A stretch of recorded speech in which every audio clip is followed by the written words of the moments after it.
kepada Yang Terhormat Ibu Mari Oktasari MPD selaku dosen pengampu mata kuliah Instrumentasi Tes serta teman-teman semua yang berbahagia. Perkenalkan, kami dari kelompok 5 yang beranggotakan dari Ahmad Jamroni, Dewi Marhamah, Sahrulika Maulana, dan Puri Fitriani. Definisi kreativitas. Kreativitas didefinisikan tergantung dari orang memandangnya. Hal ini karena dua alasan. Pertama, kreativitas konstruk hipotetis, dan yang kedua, definisi kreativitas tergantung pada dasar teori yang menjadi acuan pembuat definisi. Berdasarkan penekanannya, definisi kreativitas dibedakan ke dalam 4 dimensi, yaitu person, proses, produk, dan pres. Rhodes pada tahun 1961 menyebutnya The 4 Ps of Creativity. Berdasarkan analisis faktor, Wilford menemukan 5 sifat yang menjadi ciri kemampuan berpikir kreatif, yaitu kelancaran, fluency, keluasan, flexibility, keaslian, originality, penguraian, elaboration, dan perumusan kembali atau redefinition. Utami Munandar pada tahun 1992 dalam uraiannya tentang pengertian 8 kreativitas menunjukkan ada 3 tekanan kemampuan, yaitu yang berkaitan dengan kemampuan untuk mengkombinasi, memecahkan atau menjawab masalah, dan cerminan kemampuan operasional anak kreatif.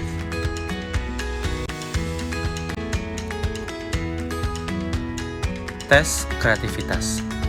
A. Definisi konsensual didasari asumsi-asumsi sebagai berikut. Yang pertama, produk kreatif atau respon-respon yang dapat diamati merupakan manifestasi dari puncak kreativitas. Yang kedua, kreativitas adalah sesuatu yang dapat dikenali oleh pengamat luar dan mereka dapat sepakat bahwa sesuatu itu adalah produk kreatif. Yang ketiga, kreativitas berbeda derajatnya dan para pengamat dapat sampai pada kesepakatan bahwa suatu produk lebih kreatif daripada yang lainnya. Definisi ini sering digunakan dalam bidang keilmuan dan kesenian, baik yang menyangkut produk, orang, proses, maupun lingkungan tempat orang-orang kreatif mengembangkan kreativitasnya. B. Tekanan kemampuan yaitu yang pertama, kemampuan untuk membuat kombinasi baru berdasarkan data, informasi, atau unsur-unsur yang ada. Yang kedua, kemampuan berdasarkan data atau informasi yang tersedia menemukan banyak kemungkinan jawaban terhadap suatu masalah, di mana penekanannya adalah pada kualitas, ketepatgunaan, dan keragaman jawaban. Yang ketiga, kemampuan yang secara operasional mencerminkan kelancaran, keluasan, dan originalitas dalam berpikir serta kemampuan untuk mengelaborasi, mengembangkan, memperkaya, atau merinci suatu gagasan.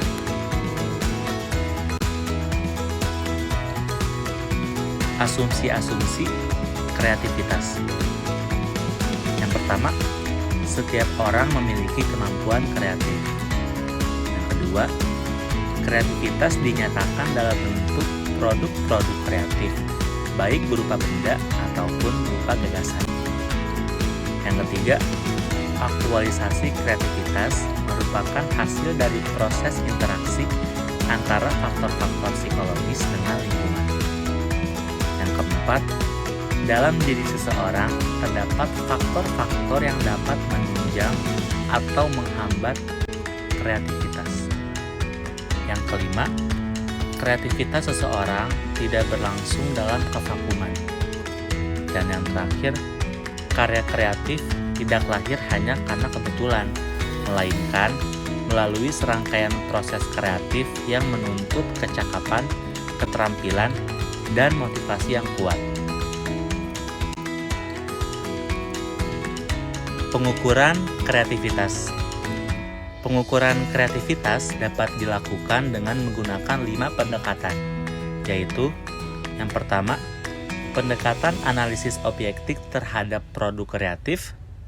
Yang kedua, pertimbangan subjektif. Yang ketiga, inventory kepribadian. Yang keempat, inventory biografis. Dan yang kelima, tes kreativitas.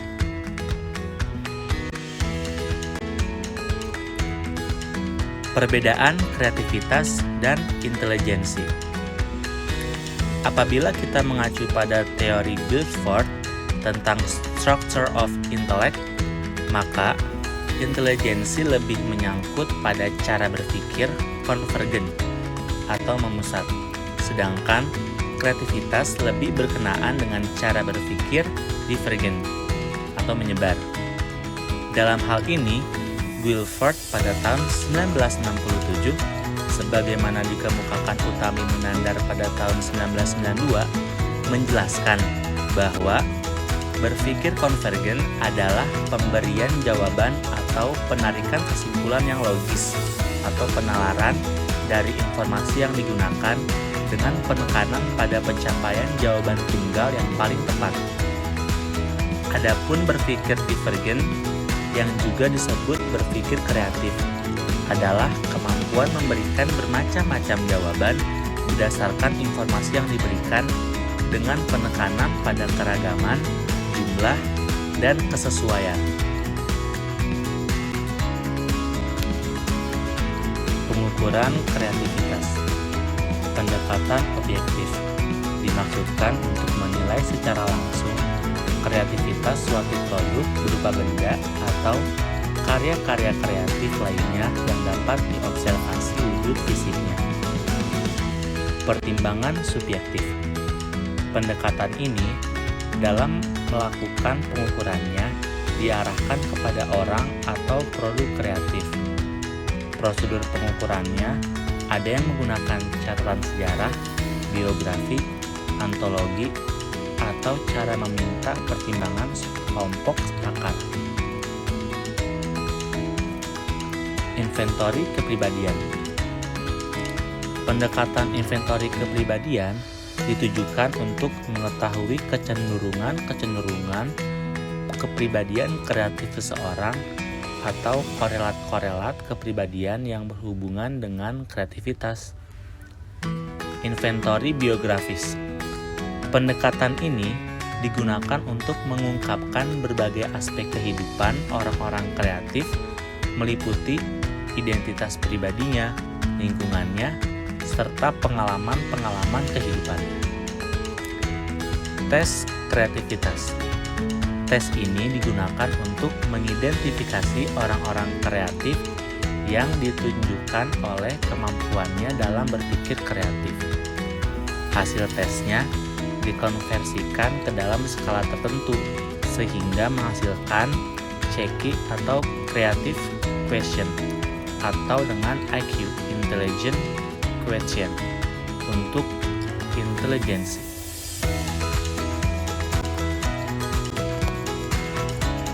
Penggunaan tes kreativitas dalam BK. Pertama, pengayaan. Alasan utama tes kreatif adalah untuk mengidentifikasi bakat kreatif anak. Identifikasi ini penting dilakukan agar para konselor, terutama yang berstatus peserta didik di sekolah, dapat memperoleh pembinaan yang tepat untuk mengembangkan bakat kreatifnya masing-masing. Yang kedua, remediasi. Alasan lain melakukan pengukuran adalah untuk mengenali mereka yang kemampuan kreatifnya sangat rendah, padahal kreativitas sangat penting dalam mendukung kemampuan memecahkan masalah. BK memiliki tugas membimbing para konseli untuk dapat memecahkan sendiri masalahnya, sehingga BK memiliki peran untuk meningkatkan kreativitas konseli untuk dapat memecahkan masalahnya sendiri. Yang ketiga, bimbingan kejuruan. Penggunaan tes kreativitas untuk membantu siswa memilih jurusan pendidikan dan karir pada tahap awal. Selain itu, informasi mengenai kemampuan ini berguna dalam menyarankan siswa mengikuti pendidikan dan kejuruan yang menuntut kemampuan kreatif. Yang keempat, evaluasi pendidikan. Pendidik sering mengalami kesulitan untuk memutuskan apakah sekolah akan menggunakan program pengembangan kreativitas. Tes kreativitas bagi peserta didik di sekolah dapat digunakan sebagai salah satu penunjang untuk melakukan evaluasi keberhasilan terhadap program pendidikan yang sudah dilakukan di sekolah. Yang kelima, pakar psikologi tertarik untuk mengetahui pola perkembangan kreativitas karena dua alasan. Pertama, mereka ingin mengetahui perkembangan atau penurunan kreativitas pada berbagai tipe orang. Dan yang kedua, mereka ingin mengetahui apakah ada masa puncak di mana kreativitas sebaiknya dilatih. Yang keenam, konseling. Proses konseling seringkali membutuhkan data dan fakta penunjang agar dapat menentukan program konseling yang tepat bagi tiap konseling. Tes kreativitas dapat menjadi salah satu sumber penyedia data dan fakta yang dibutuhkan untuk keberhasilan program konseling.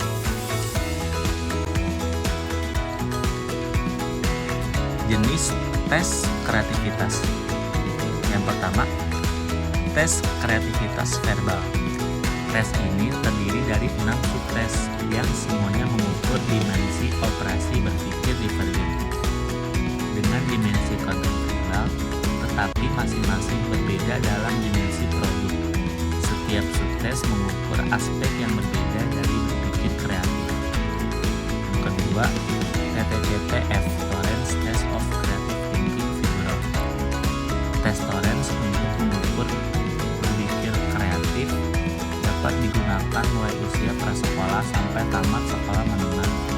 Mempunyai bentuk verbal dan figural. Tes ini telah digunakan di Indonesia untuk tujuan penelitian. Yang ketiga ada RAT, Remote Associate Test. Adalah tes kreativitas yang digunakan untuk mengetahui potensi kreatif seseorang. Tes biasanya berlangsung selama 40 menit dan terdiri dari 30 hingga 40 pertanyaan yang masing-masing terdiri dari 3 kata stimulus umum yang tampaknya tidak berhubungan.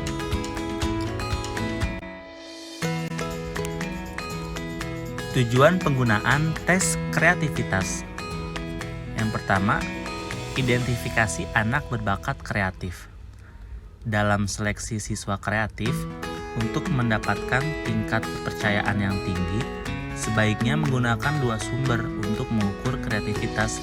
Misalkan, dengan tes kreativitas, selain penilaian guru mengenai tingkat kreativitas anak. Yang kedua, penelitian.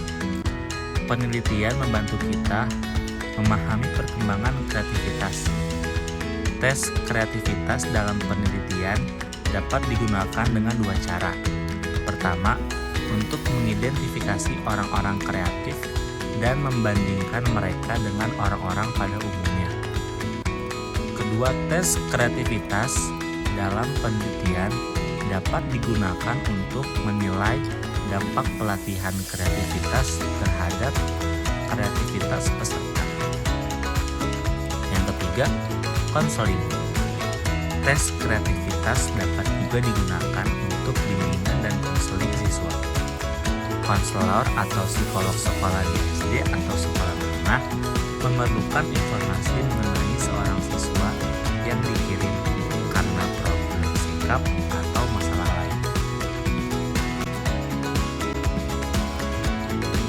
Kesimpulan dan saran. Kesimpulan.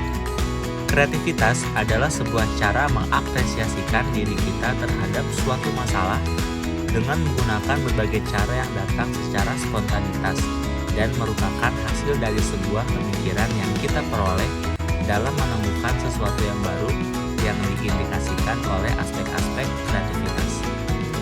Saran. Berdasarkan hasil simpulan di atas, dapat disarankan bagi guru kelas hendaknya memiliki kreativitas yang tinggi dalam proses pembelajaran. Dengan kreativitas tersebut, guru akan lebih mudah memberi transfer ilmu kepada para peserta didiknya Dan juga bagi sekolah hendaknya mengadakan upaya-upaya dalam meningkatkan kreativitas guru, yaitu dengan memotivasi dan memfasilitasi guru dalam kegiatan-kegiatan ilmiah untuk meningkatkan kualitas guru, terutama kreativitasnya.